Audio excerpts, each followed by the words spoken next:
John Lennon's murder has been solved, and it's not good news. His full name is John Winston Lennon.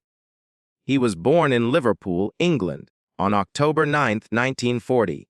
In his early years, Lennon went through both bad things and great things. John felt mental loss at a young age because he was raised mostly by his Aunt Mimi after being separated from his mother, Julia. He started getting back in touch with Julia when he was a teenager. Tragically, she died in a car accident in 1958. He would never get over the loss of her, and it would show up a lot in his music.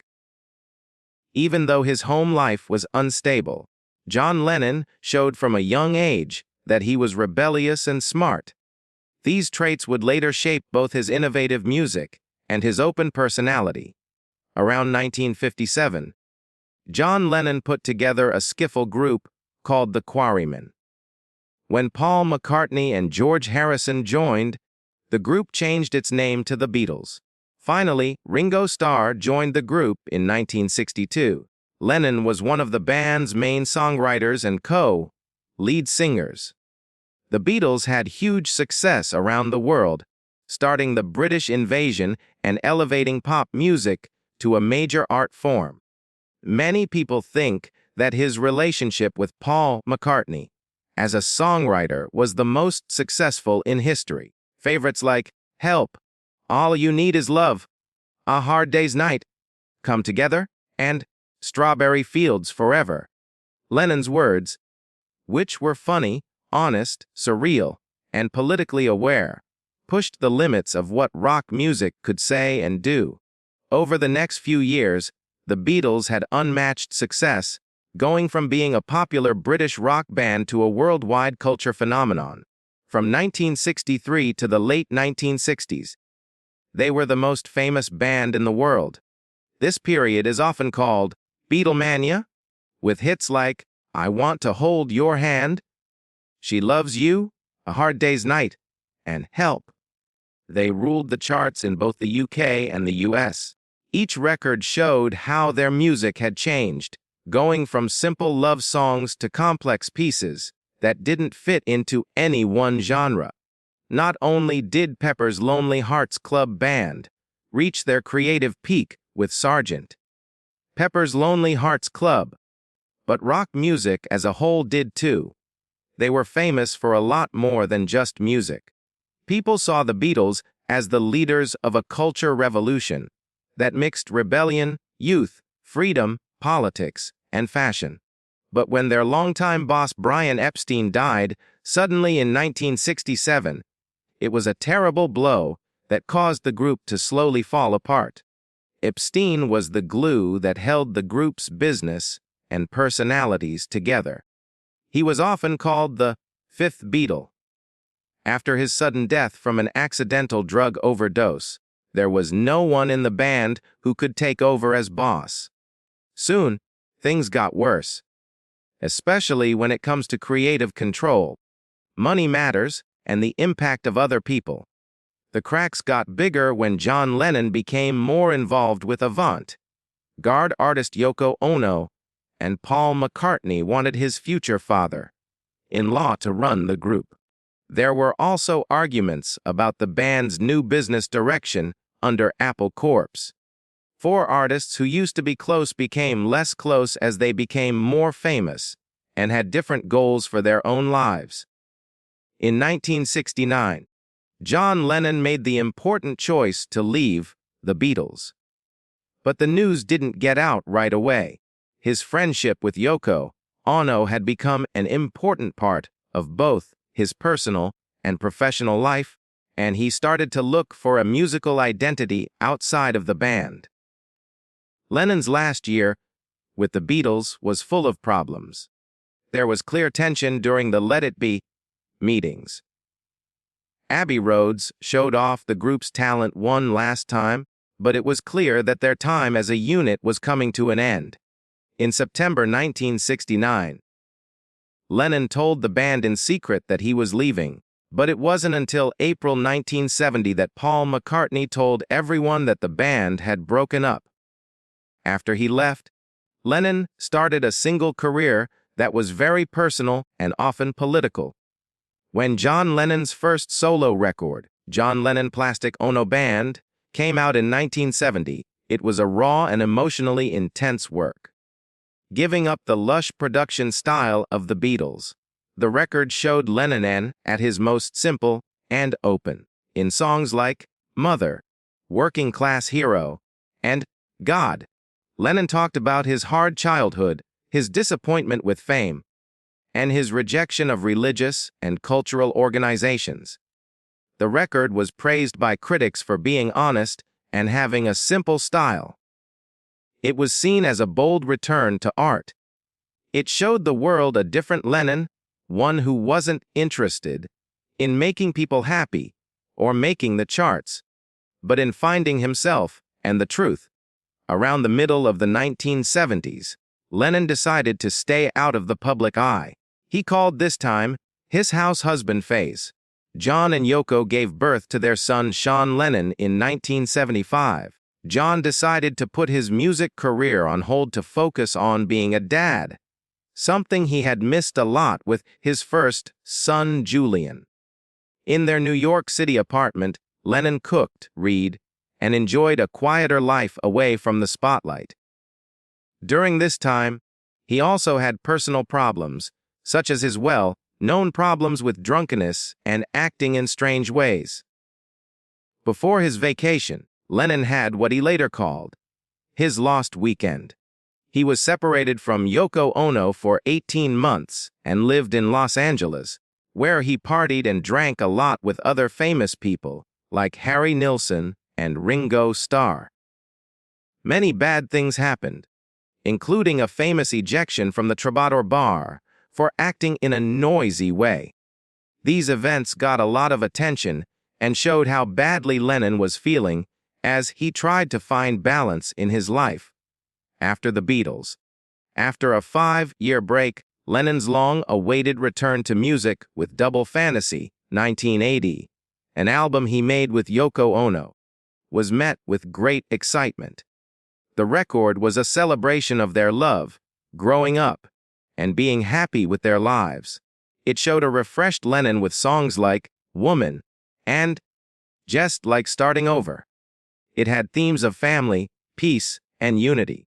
The record got mixed reviews at first, but fans were excited to hear Lennon's voice again, and it became a big hit. Beginning with his first marriage to Cynthia Powell, John Lennon's personal life went through a number of major changes. During the late 1950s, they both went to Liverpool College of Art and met there. Cynthia, a quiet and well-mannered young woman, was first drawn to John Lennon's rebellious spirit, magnetic charm, and growing musical ability. Even though John's moods were often unstable and unexpected, they became romantically involved while they were students. Their relationship got stronger, and when Cynthia got pregnant in the middle of 1962, Lennon chose to marry her, even though he was still new to Beatlemania. The wedding took place at the Mount Pleasant Register Office in Liverpool on August 23, 1962. It was a quiet civil service. Lennon's growing fame with the Beatles made the event seem less important than it really was. Not long after that, on April 8, 1963, they had their only child, a son named Julian Lennon. He would go on to become a singer in his own right. But Lily and John Lennon's rapidly rising fame and the constant chaos that came with it soon put a strain on their marriage. Beatlemania spread around the world, and John spent less and less time at home. He was traveling or recording a lot, so Cynthia raised their son mostly by herself. Their relationship was getting worse because John was emotionally distant, rarely showed up, and cheated on her. In addition, his growing drug use and the stress of being one of the most famous people in the world made home life hard. In the mid-1960s, things got worse when Lennon started to feel more disconnected from his family life and yearn for a deeper spiritual and artistic link. John met Yoko Ono, an avant-garde artist, at an art show in London in 1966. His marriage to Cynthia was already in trouble at that point. His connection with Yoko was instant and deep, both intellectually and emotionally. It also caused his first marriage to end quickly. After 6 years of marriage, John and Cynthia got a divorce in November 1968. This ended a part of his life that was closely connected to his early fame and the time before the psychedelic Beatles. Lennon did something brave when he married Yoko Ono in 1969. Ono was a Japanese-born singer, multimedia artist, and vocal peace campaigner. In the years after they met, they couldn't be apart. They were in a love relationship, but they were also deeply spiritually and creatively connected. It was in Gibraltar on March 20, 1969, that they got married. It was a symbolic union that went far beyond standard marriage. It was the start of a new time in Lennon's life, one that was focused on radical self-expression, social activism, and changing himself. They were famous for holding a bed in for peace in Amsterdam during their honeymoon. They used their marriage to protest and support world peace. The war in Vietnam. Many fans and news outlets blamed Yoko on Lennon's growing distance from the Beatles, which made their relationship very controversial. Lennon, on the other hand, said that Yoko was his source of motivation and strength, and that she pushed him to work on solo projects and try new kinds of art. Not only did they work together on art projects, but they also had one kid together, John Lennon, who was born on October 9, 1975, which was also John's 35th birthday. John worked hard to be a present and caring father to Sean, but not with Julian. He quit the music business for 5 years to be a stay-at-home dad and focus on raising his son, baking bread, and making their New York City home life calmer and more grounded. During this time, Yoko continued to run their business and artistic affairs. This solidified her place as not only his muse, but also a major influence on his career after the Beatles. Many of Lennon's solo albums, like Imagine and Double Fantasy, show how much of an influence she had. Her experimental and boundary-pushing approach to art blended with Lennon's more melodic and introspective style. The world looked closely at their relationship, but they were very close and worked together until Lennon was tragically killed in 1980. People who loved John Lennon, historians, and conspiracy theorists have all been haunted by the events that led to his sad death for decades. It has been known for a long time that a crazy fan named Mark David Chapman killed him outside the Dakota Building in New York City on December 8, 1980.